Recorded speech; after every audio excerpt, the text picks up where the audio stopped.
আসসালামু আলাইকুম রাহমাতুল্লাহ। ৬টি লক্ষণ দেখলে বুঝবেন আপনি গুনাহগার, আপনি ধ্বংসের দিকে চলে যাচ্ছেন। ভিডিওটি না টেনে ধৈর্য সহকারে দেখতে থাকুন, ইনশাআল্লাহ অনেক কিছু জানতে পারবেন। গুনাহের পরকালীন শাস্তির কথা আমরা সবাই জানি, কিন্তু আমরা অনেকেই গুনাহের ইহকালীন কুপ্রভাব সম্পর্কে জানি না। আসলে আমাদের ব্যক্তি জীবনে, পারিবারিক জীবনে, সামাজিক ও রাষ্ট্রীয় জীবনে গুনাহের অনেক কুপ্রভাব রয়েছে।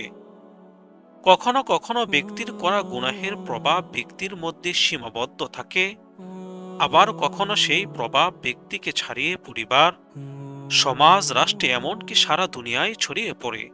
আমরা নিয়মিত গুনাহ করে যাচ্ছি, অথচ এসব গুনাহ আমাদের জীবনে কিভাবে কুপ্রভাব বিস্তার করে যাচ্ছে তা আমরা অনেকেই বুঝি না, বোঝার চেষ্টাও করি না।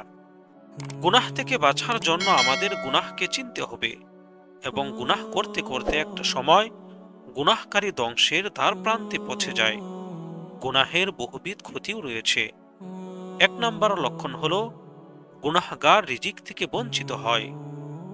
রিজিক আল্লাহ প্রাপ্ত অনেক বড় নিয়ামত, আর মানুষ নিয়ামত থেকে তখনই বঞ্চিত হয় যখন অকৃতজ্ঞ হয়ে সৃষ্টিকর্তার নাফরমানিতে লিপ্ত হয়।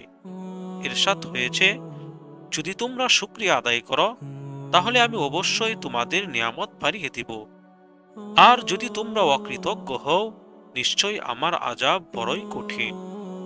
নবী করিম সাল্লাল্লাহু আলাইহি ওয়াসাল্লাম ইরশাদ করেন, নিশ্চয় মানুষ তার গুনাহের কারণে রিজিক থেকে বঞ্চিত হয়। ২ নম্বর লক্ষণ হলো গুনাহগার এলেম থেকে বঞ্চিত হয়। এলেম আল্লাহ প্রদত্ত নূর। আল্লাহ তাআলা বলেন, আমি তার জন্য এক আলোর ব্যবস্থা করেছি যা নিয়ে সে মানুষের মধ্যে চলে, আর গুনাহ ওই নূর বা আলোকে নিভিয়ে দেয়। এজন্য গুনাহের কারণে মানুষের জ্ঞান বুদ্ধি লোপ পায়, অনেক কিছু শিখেও ভুলে যায়।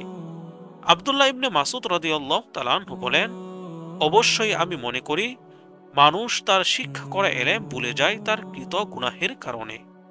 ৩ নম্বর লক্ষণ হলো গুনাহগারের অন্তরে কালো দাগ পড়ে যায়। রাসূল সাল্লাল্লাহু আলাইহি সাল্লাম বলেন, যখন কোনো মুমিন গুনাহ করে তখন তার অন্তরে একটি কালো দাগ পড়ে। তারপর সে যখন তওবা করে এবং গুনাহ থেকে বিরত থেকে আল্লাহর কাছে ক্ষমা চায় তখন তার অন্তর পরিষ্কার হয়ে যায়। আর যখন মুমিন আবারও গুনাহ করে তখন অন্তরের কালো দাগ বৃদ্ধি পেতে থাকে। ফলে অন্তরে আল্লাহর কুরআনে বর্ণিত রায়্যান তথা মরীচিকা প্রভাব বিস্তার করে। ৪ নম্বর লক্ষণ হলো গুনাহগারের কর্ম সম্পাদন কঠিন হয়ে যায়। যারা আল্লাহকে ভয় করে এবং তার আনুগত হয়ে চলে, আল্লাহ তাআলা তাদের সময়ে বরকত দান করেন।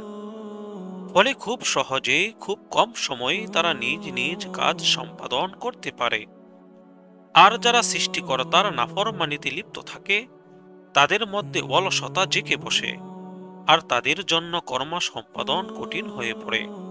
আল্লাহ তাআলা বলেন, যে আল্লাহকে ভয় করে আল্লাহ তার যাবতীয় কাজ সহজ করে দেন। ৫ নম্বর লক্ষণ হলো গুনাহগারের গুনাহ ছাড়া কঠিন হয়ে যায়। গুনাহের প্রথম পর্যায়ে আমরা ভাবি, আজ না হয় গুনাহটা করেই ফেলি, তারপর তা ছেড়ে দিয়ে তওবা করে ফেলব। কিন্তু বাস্তবতা পুরোটি উল্টো। কারণ একটি গুনাহ অন্য গুনাহের জন্ম দেয়, একটি গুনাহের কারণে আরেকটি গুনাহ সংগঠিত হয়। ফলে গুনাহ ছেড়ে রবের দিকে ফিরে আসা কষ্টসাধ্য হয়ে দাঁড়ায়। এজন্য যথাসম্ভব নিজেকে গুনাহ থেকে বিরত রাখা, গুনাহ সংগঠিত হয়ে গেলে কালক্ষেপণ না করে তওবা করে নেওয়া। ইরশাদ হয়েছে, তোমরা প্রকাশ্য ও অপ্রকাশ্য গুনাহ পরিত্যাগ করো। ৬ নম্বর লক্ষণ হলো গুনাহগার পরকালে শাস্তির মুখোমুখি হবে। গুনাহের কারণে দুনিয়াতে যেভাবে নানা রকম সংকট আর সমস্যার সম্মুখীন হতে হবে, তেমনি পরে কালেও আল্লাহ তাআলার শাস্তির মুখোমুখি হতে হবে। ইরশাদ হয়েছে, তোমরা প্রকাশ্য ও গোপন পাপ বর্জন করো। যারা পাপ করে অচিরেই তাদের পাপের সমুচিত শাস্তি দেওয়া হবে। আল্লাহ তাআলা আমাদেরকে ছোট বড় সকল গুনাহ থেকে হেফাজত করুন। আমিন।